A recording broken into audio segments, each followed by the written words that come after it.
여러분 안녕하십니까. 정통주식 채널입니다.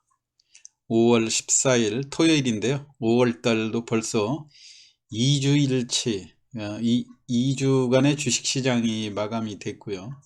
다음 주에 이제 5월 3주째 시장이 열릴 텐데 지난 일주일간 주요 포인트하고 또 다음 주에는 어떤 종목에 중점을 두는 것이 좋은지에 대해서 테마별로 간략하게 설명을 드리도록 하겠습니다. 지난 주말에 미국 시장이 다소 또 안정이 되면서 그동안 큰 폭으로 빠지던 그 시장이 어제 우리 시장이 54포인트 정도 상승을 했고요. 또 우리 시장뿐만이 아니라 나스닥이라든가 또 다우, 이게 전 세계 증시가 동반해서 상승하는 그런 모습들이었죠. 그동안 과도한 하락이 어느 정도 마무리되면서 주가가 저가라는 인식이 확산이 됐는데, 과연 다음 주에도 이런 시장의 강세 현상이 지속될 수 있을지 테마별로 알아보도록 하고요. 제일 중요한 건 우선 러시아 우크라이나 전쟁이 다음 주에도 과연 어떠한 식으로 그 전쟁이 경과되느냐, 이거에 따라서 좌우될 가능성이 상당히 커졌죠. 일단은 5월 9일 전승절 기념 그 기점으로 해서 전쟁이 종전이 된다고 했던 것들은 물 건너간 그런 상황이고요.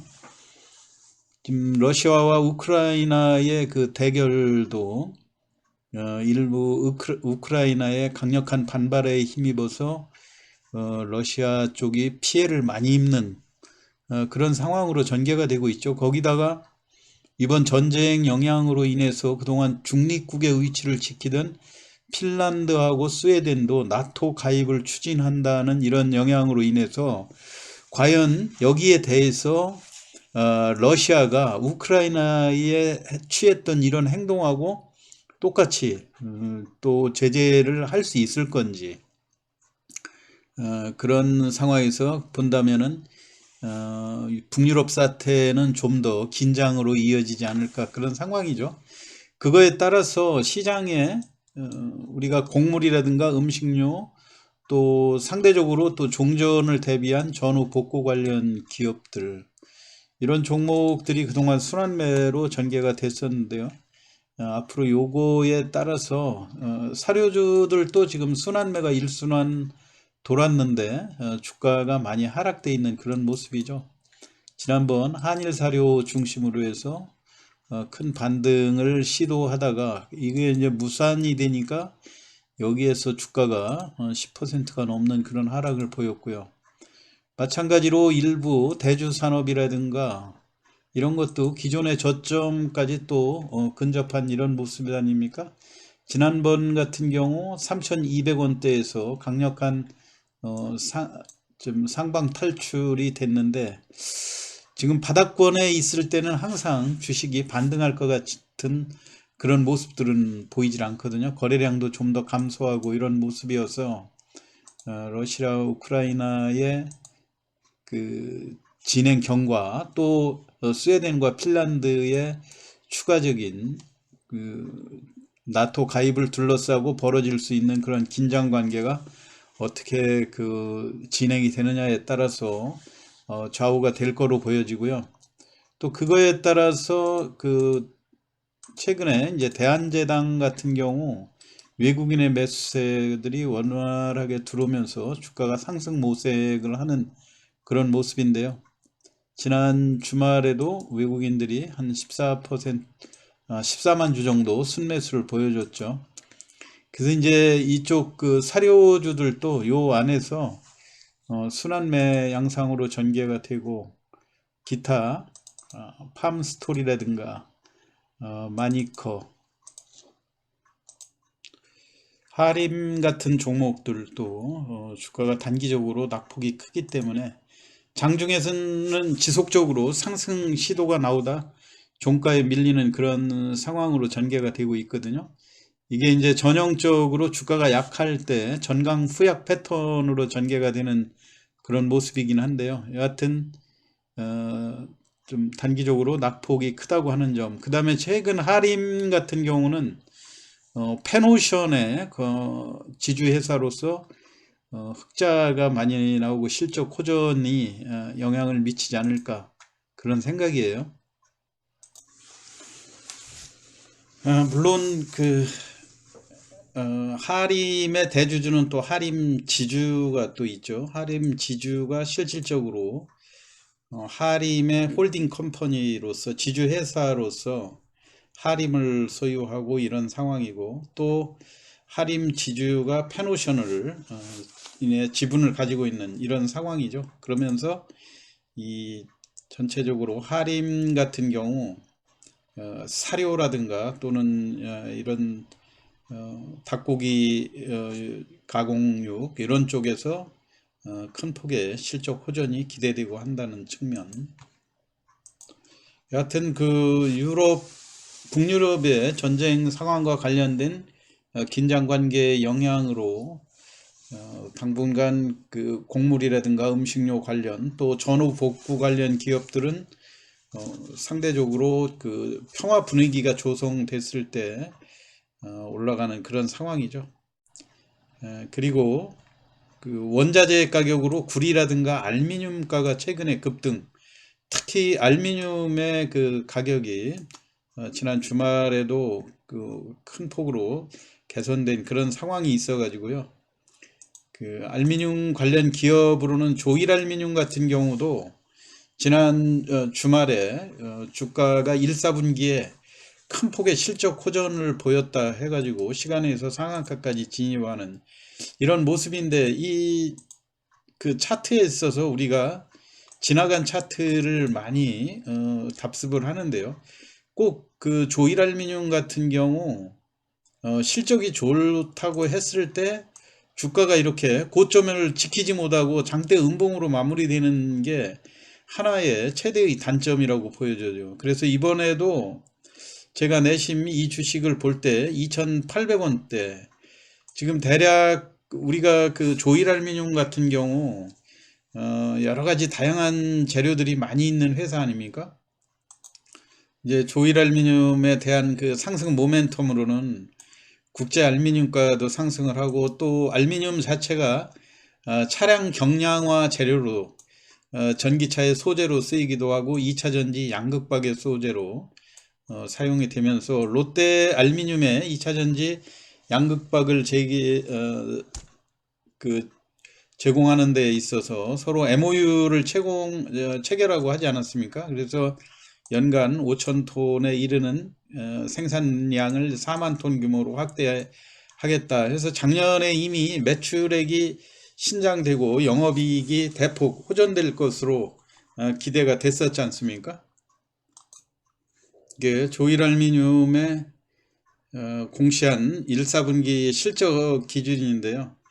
이미 2022년도 1분기에 200억의 영업이익을 달성했거든요. 작년에 1년치에 180억 정도의 1년 동안 2021년도 영업이익이 180억에 불과했었던 거를, 이거는 이제 불과 1분기 만에 200억을 달성했다고 그러면 어마어마한 실적 호전이거든요. 여기서 이러한 실적 호전을 보여줬다고 할 것 같으면은 이 조일알루미늄이 지금 누적되어 있는 매물지대가 대략 2,800원에서 3,000원대 요 매물지대인데요. 이거를 과감하게 돌파를 할 수 있는 이런 재료임에도 불구하고 번번이 이 상승 패턴에서 주가가 이렇게 음봉으로 마무리되면서 고점에 따라붙었던 그런 세력들이 계속 물리는 이런 현상들이 나오고 있거든요. 그러니까 여러분들이 이런 종목은 조정할 때 2,500원, 600원 요 밑에서 매수를 해가지고 다시 또 짧게 매매를 하는 그런 수밖에 없고요.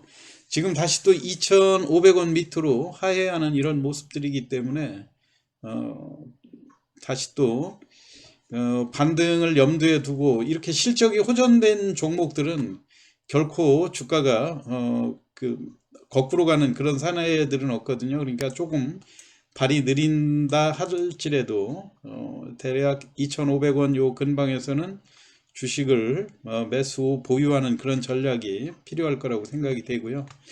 또 상대적으로 알루미늄 가격 중에 지금 바닥권을 기고 있는 그런 종목으로 남선 알루미늄을 또 들 수가 있죠.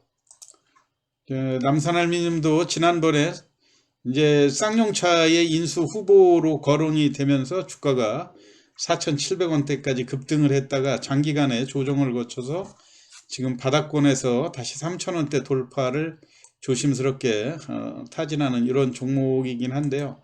여하튼 국제 알루미늄가의 반등이라든가 이런 것들이 시세에 반영이 되지 않은 이런 측면들이 있기 때문에 대략 3,000원대 미만에서는 흔히 매수 보유 전략 이런 것도 필요하다고 보여지죠.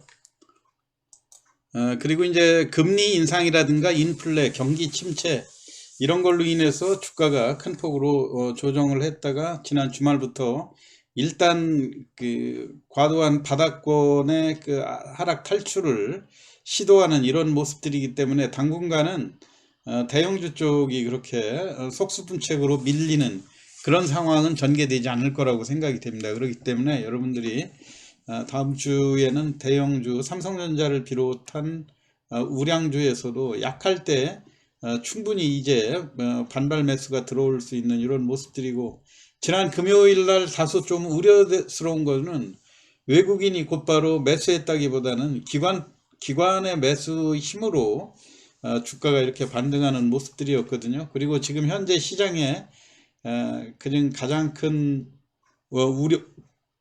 우려가 가상화폐 시장의 붕괴를 들 수가 있죠. 가상화폐 그 붕괴는 가상화폐의 거래소라든가 우리가 NFT라는 그런 그 가상화폐를 기반으로 한 그 사이버 자산의 활성화 이런 걸로 크게 곽광을 받고 지금 발전 초기 단계인데도 불구하고 이런 관련주들이 메타버스라든가 특히 P2E 게임에서 이 가상화폐를 거래해서 게임을 하면서 돈을 버는 이런 걸로 인해서 그동안 P2E 게임들이 주가가 급등을 했다가 지금 거품이 급작스럽게 꺼지고 있는 이런 상황이기 때문에 이 가상화폐의 시장의 붕괴는 전체적인 이렇게 연관되어 있는 다른 첨단 산업들로의 파동이 우려가 된다고 하는 점. 그렇지만 이때도 여러분들이 침착하게 우량주 위주로 낙폭과대주들을 잘 중심으로 해서 매매를 하는 그런 전략은 필요할 거라고 보여져요. 물론 이제 가상화폐의 최대의 그 장점이라고 한다면 코인 발행 횟수를 제한하고 또 그걸로 인해서 이 달러가 무분별하게 많이 그 유통이 되는 이런 상황에서 인플레이 해지 기능이 가상화폐가 해주지 않을까 이런 상황이었지 않습니까? 이거는 인플레이 해지를 할 수 있는 그 대표적인 이유들이 코인의 그 발행이 제한되고 그런 그 가상의 자산들을 가지고 그 사이버 공간에 다른 플랫폼에 적용할 수 있다고 하는 그런 장점들이 있었는데도 불구하고 이 그 사이버의 기축 통화를 이룩하려고 하는 이러한 꿈을 제대로 펼치지 못한, 물론 이게 초기 단계의 그런 시행착오라고 봐야 될 건지 물론 그 상당히 이러한 그 단점들을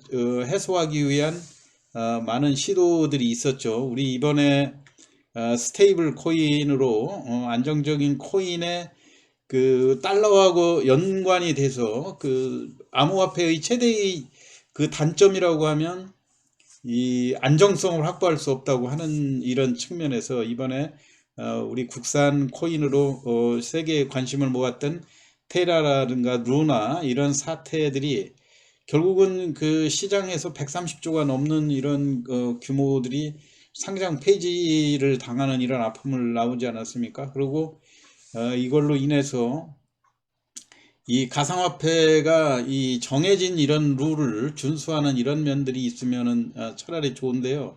이렇게 발행 횟수도 제한되는 것들이 아니라 무분별하게 계속해서 발행되고 하는 이런 시스템적인 그 오류들이 발생하는 거 아닙니까? 그런 상황에서 보면 물론 이 코인에 투자를 하는 이런 개인들의 심리도 일확천금이라든가 이 변동성이 주식에 비할 수가 없을 정도로, 예를 들어서 지금 우리 국내적으로 그 주식으로 이렇게 환산을 해보면 대략 이번에 테라라든가 루나 사태들도 한 10만 원 이상 했던 것들이 지금 현재 몇백 원에 불과하다고 할 정도니까요. 새삼스럽게 우리가 주식에만 전념하는 것도 얼마나 그 다행인가 이런 생각을 해볼 때가 많이 있어요. 그러니까 여러분들이 물론 그 다양한 자산에 교차해서 투자하는 것들은 개인의 자유이긴 하지만, 그렇다 하더라도 그런 그 파생 상품들에 비해서 주식이 얼마나 안전한 자산인가 하는 것을 새삼 느끼게 만들거든요. 그리고 지난 주말에 NC소프트라든가 또 위메이드, P2E 게임의 대표 핵심이었죠. 컴투스 이런 종목들의 바닥권에서의 조심스러운 반등도 많이 보여줬거든요. 여러분들이 그런 걸 참고해 보시기 바라고요. 그 다음에 이제 신정부도 이제 출범해서 본격적으로 장관들도 임명하고 해서 진행이 돼가고 있는데, 원자력 소형 원전 모듈 SMR에 대한 기대감이 많이 높은데 뭔가 나올 듯 하면서 잘 나오지 않으니까 주가도 기다리지 못하고 주가가 하락하는 이런 모습들이 나오고 있어요. 그리고 최근에 모빌리티 혁명이라 해서 UAM, 어반 에어 모빌리티, 도심 항공 이동이다 이렇게 표현을 하는데요. 드론이라든가 드론 택시, 또 그걸 응용한 플라잉카 이런 것, 획기적인 이런 그 개념들도 적용이 되고 있는데, 주가도 대략 보면 이미 좀 바닥권에서 많이 올라 있는 편이에요. 베셀이라든가 기산텔레콤, 퍼스텍, 특히 그 퍼스텍에 대한, 이건 이제 베셀의 그래프인데요. 단기적으로 주가가 너무 급등한 측면들이 있고, 그리고 이런 도입 초기라고는 하지만은 바닥권에서 많이 상승이 돼 있고, 고점에서 지금 조정하는 그런 모습들인데, 대개 이런 종목들이 지금 그 청사진은 화려한데 불구하고 전체적으로 보면 실적 기반이 돼 있지 않은 그런 기업들이라고 하는 점에 있어서 좀 조심스럽게 접근하는 것이 좋을 거라고 보여지고요. 그에 비해서 퍼스텍 같은 경우는 좀 전통이 오래된 그런 기업들이죠. 그리고 좀 시가총액이라든가 이런 면에서 다소 안정적이고, 그렇지 지난번 그 로봇 관련주들 주가가 강할 때 고점을 찍고 조정을 거치면서 최근에 다시 상승 시도를 한다고 하는 측면에서 퍼스텍에 대한 관심이 다소 유리할 거라고 생각이 되고 있습니다. 그리고 다음 주에 우리가 관심 있게 봐야 될 제목이 5월 21일 날 미국의 바이든 대통령이 방한을 하고 삼성전자를 방문한다고 하는 점. 그래서 삼성전자가 지난 주말에 강한 상승 흐름을 보여줬지 않습니까? 이런 삼성전자 같은 우량주들의 패턴이 장기간 지리하게 다른 종목들 많이 하락할 때 큰 폭으로 하락하지 않으면서 장기간 동안 주가가 약해졌다가 이걸 한 번에 그 양봉으로 이렇게 시세를 회복해주는 그런 장점들이 있어요. 지난번도 마찬가지로 주가가 강한 양봉으로 반등을 했는데요. 다음 주에도 아무래도 바이든 대통령의 그 방안이라든가 이런 걸로 인해서 주가가 완연한 하방 경직성을 보여주지 않을까 이런 생각이에요. 그렇기 때문에 여러분들이 지금 같은 시장에서는 여러모로 어려움이 많이 내재되어 있는 이런 시장들 아닙니까? 가상화폐라든가 이런 걸로 인해서 주가가 크게 하락하는 이런 분위기에 있어서 어느 정도 미래의 성장성보다는 지금 현재 안정적인 수익을 내주고 있는 그런 기업에 투자하는 전략이 필요할 거라고 생각되고요. 또 하나 이제 쌍용차 관련해 가지고요.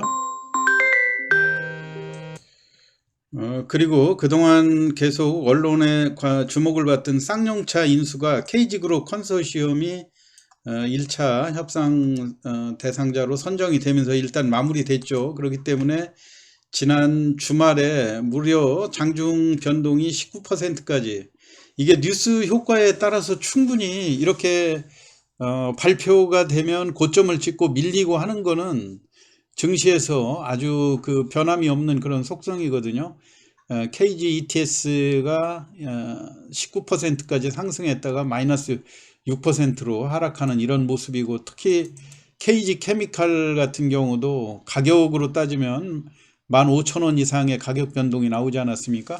12% 상승해서 종가 무렵은 16%로 급락하는 이런 패턴으로 전개가 되고 있기 때문에, 물론 어떤 기업들은 여기에 사활을 걸다시피 특히 쌍방울 그룹이 이 집중을 했다가 주가가 급락하는 이런 모습들이 나왔는데, 역시 마찬가지로 KG그룹 자체도요, 지금 쌍용차를 인수했다고 하는 것이 마냥 호재만 될 수는 없다고 하는 점 여러분들이 우리가 그 대상이 발표되기 전에는 주가가 상승했다가 뉴스 효과로 인해서 주가가 하락하는 이런 상황. 이제 앞으로 남은 거는 결국은 돈을 어떻게 마련할 것인가, 이것이 핵심 과제로 떠오르는 거 아닙니까? 그리고 인수한 다음에도 그리고 어떻게 적재나는 회사, 특히 외국인 그룹들도 손을 댔다가 띄고 하는 이런 상황에서 자동차에 대한 큰 경험이 없는 KG그룹이